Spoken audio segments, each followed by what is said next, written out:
Recently, when Harry and Meghan were in New York for World Mental Health Day, people noticed that they didn't seem quite so in love as they had before. So it makes sense that they went on vacation together to the Caribbean after that. Insiders have said that Meghan and Harry were hoping they would get their spark back.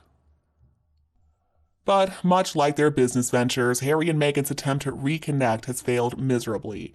The two of them hardly even spoke as they departed a private jet in Atlanta. Harry instead opted to fall in step with a staffer, and then Meghan was left to walk on her own. People who were there say they were kind of surprised to see Meghan and Harry looking so distant, especially considering where they had flown in from. Now, it is reported that they spent a couple of days on the island of Canouan in St. Vincent and the Grenadines. That's a destination described as where billionaires go to escape millionaires. In spite of the peaceful setting, it has been reported that Meghan and Harry found no peace with each other, and instead they kept fighting over their life in the US. Even with their fancy vacations, which also reportedly included a recent stay with Harry's cousin Princess Eugenie and her family in Portugal, there are still plenty of rumors claiming that Meghan and Harry's finances are not in good shape. I can understand why. I mean, that mortgage is astronomical. They've got to pay for security, they've got so many bills they have to pay. And I'm assuming they're going to only choose the best schools for Archofficial and Invisibet to attend, and that's not going to come cheap either. So basically nothing in Harry and Meghan's life is affordable. A source claims things are dire for them financially. As much as Harry doesn't want to, they may have no choice but to literally send Meghan back to doing what she does best, acting. Okay. Recently, the news about a revival of Meghan's cable TV show Suits has been confirmed, although insiders claim that they're just hoping for a cameo at best from Meghan. Reportedly, early on in the relationship, Meghan's acting career was a problem for Harry, most notably because of the sex scenes that she used to do. In Spare, Harry even admits that he made a mistake when he decided to Google Meghan getting hot and heavy with on-screen co-stars.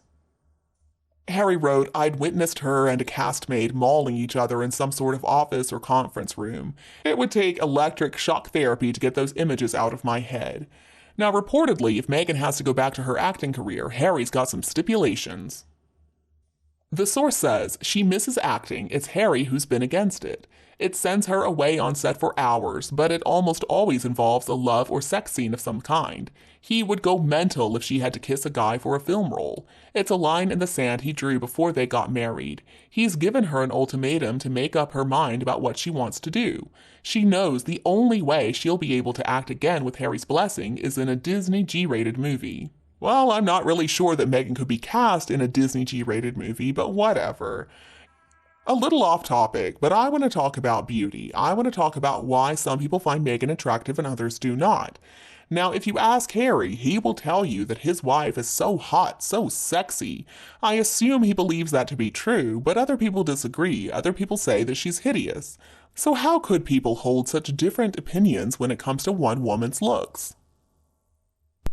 When we talk about somebody who is truly beautiful, usually we are talking about inner beauty as well as external beauty. I mean, somebody can have all the right facial ratios or whatever, but if they're mean, if they're unfriendly, if they're cruel to other people, then no, we're not going to call them beautiful. And that's exactly what is going on with Meghan Markle. As she's getting older, she's also looking a lot worse, and that's because her facial expressions show the hatred that is within. And she can't erase that. It doesn't matter how much she pays for plastic surgery and fillers and Botox, it's still there. You know what your mother told you when you were little and you would make a funny face. If you make that face enough, it'll get stuck like that. Well, it's true. That's exactly what we're seeing with Meghan.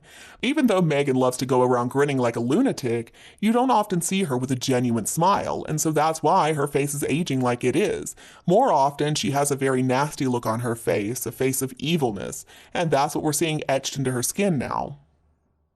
Somebody like Meghan is not going to age gracefully because she doesn't do anything gracefully. I mean, when is the last time we ever heard about Meghan really trying to help somebody out of the goodness of her heart and not for her own benefit? Never. That's because she never does it. When is the last time we heard Meghan say something nice about somebody else? Well, again, never. Even when she smiles for the camera, it just looks off, it looks disingenuous, it looks fake, because it is. Somebody who is really beautiful inside doesn't have to fake happiness. But Meghan, on the other hand, doesn't know what real happiness is. She only knows how to fake it. And when is the last time that we heard somebody who knows Meghan well say something nice about her? Again, never. In fact, it seems like when people get to know her, they want nothing to do with her. I know she's got her sycophants out there who claim that she's Princess Meghan, which, by the way, she's absolutely not Princess Meghan. She is Princess Henry at best. But anyway, they only say nice things about her because they do not know her. If they were to really get up close and personal with her, they wouldn't have anything nice to say because there is nothing nice there. Meghan is not, she never has been, and she never will be a princess.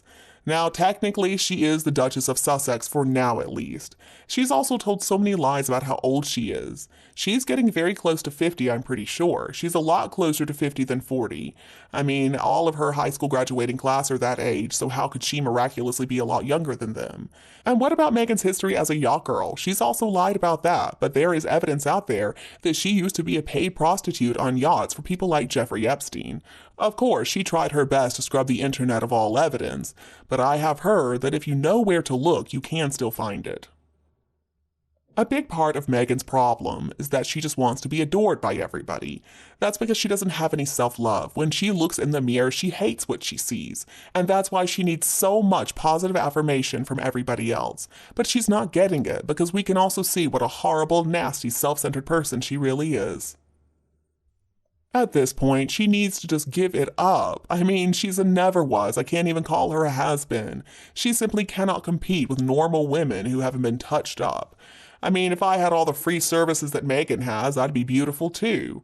In her mind, Meghan believes she is on the same level as somebody like Grace Kelly. Now, Grace Kelly was a true beauty inside and out. She didn't have to go to her plastic surgeon's office all the time to look beautiful. If I didn't know anything about Meghan and I were to see her walking down the street, I'd probably say she was cute.